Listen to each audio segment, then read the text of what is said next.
God called him. Let me tell you, the call of God is not the license to success. You can still fail. There were people in the Bible God did not call, they succeeded.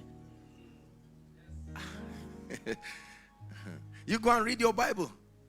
Elisha, there was no prophecy about him. Elisha was a farmer. He was not a prophet.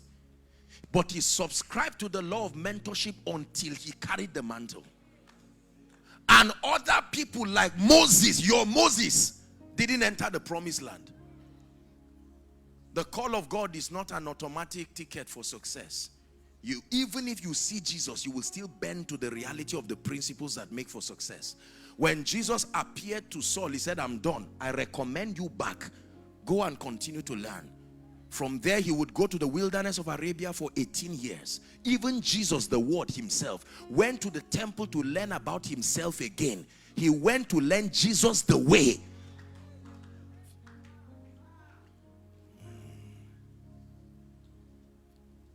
Is God helping us? So I look at my life and I love the Lord so much. But why is my family like this? Why is the ministry like this? I open a business and no one is coming, and I love God. Remember, as we say, I want to grow so that I will bless the house of God.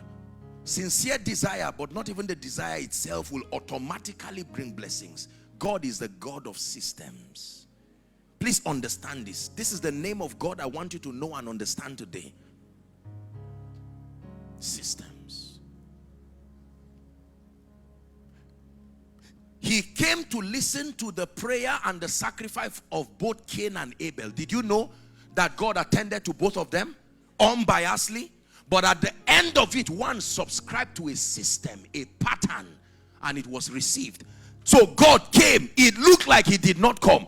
If you did not hear of the episode of what happened from God's side, you would think God ignored one. But he came to see both. He was not looking for men. He was looking for patterns.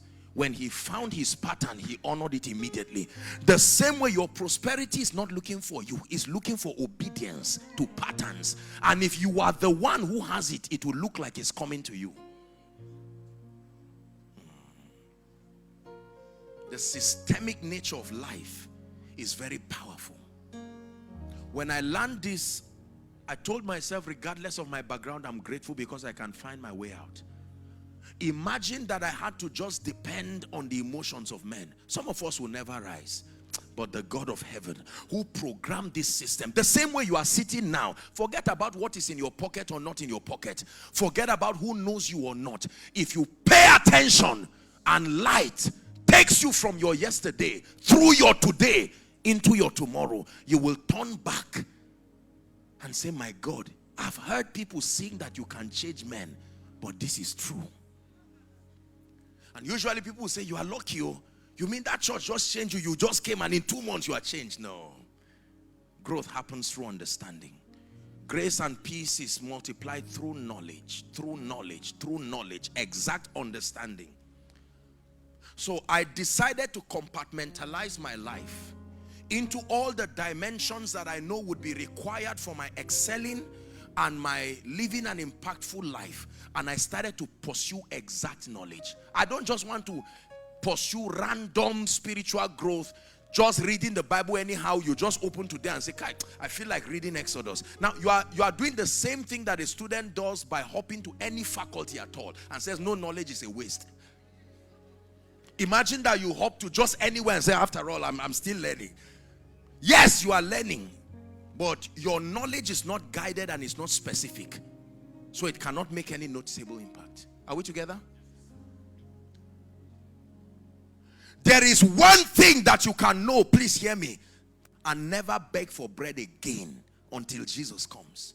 There is one thing you can know, and it will look as if there is a charm on men every time they see you. These are possibilities. Let God be true.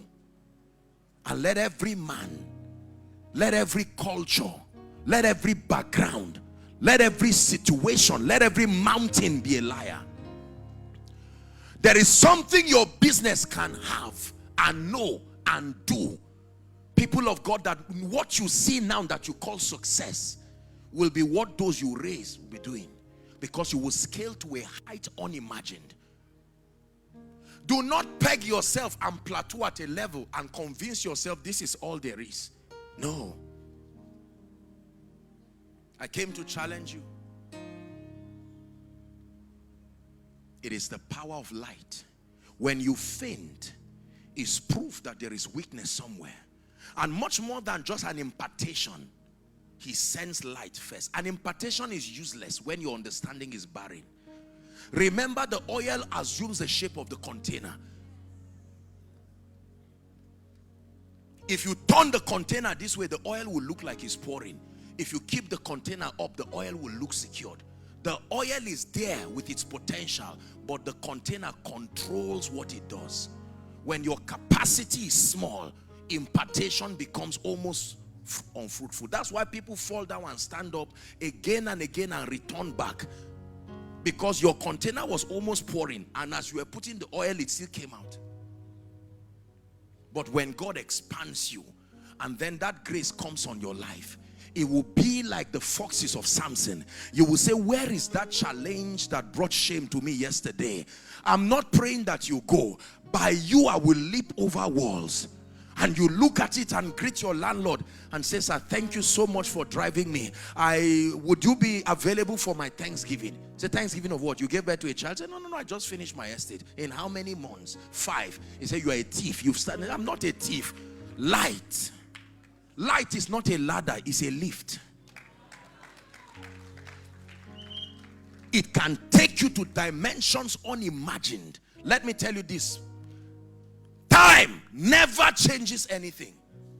One day go better is just a wise saying to comfort you. It will never work.